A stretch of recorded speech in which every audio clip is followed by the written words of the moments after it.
muling malagay sa alanganin ang pagbubuntis ni George sa pangalawang pagkakataon, muli naman siyang pagtatangkaan sa Palacios-Key dahil din sa masamang binabalak niya para kay Samantha. Galit ang dalawa kay Sam dahil hindi umano nangyari ang kanilang inasahan na may pakulong si Sam ni Aurora. Ngunit nagtataka naman sila kung bakit malaki umano ang ipinagbago sa pakikitungo ni Aurora kay Sam. Wika ni George kung hindi lang umano tinatago ni Aurora itong si Sam at hindi rin ito natuklasan na tinatago ni Aurora itong si Paco, hindi umano magbabago ang pakikitungo ni Aurora kay Samantha. Ayaw ni Ruth na malamangan itong si George si Samantha kahit sinusulsulan din niya ang kanyang anak.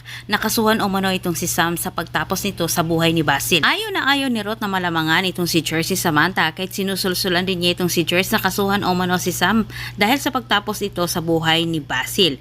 Gagamitin umano nila ang pabablackmail ni Basil kay Sam para sapat na katibayan at maipakulong na nila ng tuluyan itong si Samantha. Doon umano maaring gawing prinsesa itong si Sam. Bagay naman naniniwala din itong si George sa panunulsol ng kanyang ina. Ngunit hindi nila napansin na sa tuwing pinag-usapan nila itong si Samantha, naririnig ito ng Palacios at nalaman ito ang kapahamakang nag-aabang para kay Sam na inihanda ni George.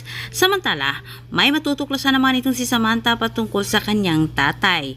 Nilapitan kasi itong si Sam na isang nurse sa ospital para sabihin na kilala umano niya ang tatay nito. At nang sasabihin na sana ni nurse kay Sam ang lahat, bigla namang lumitaw itong si Amando at binara niya si nurse.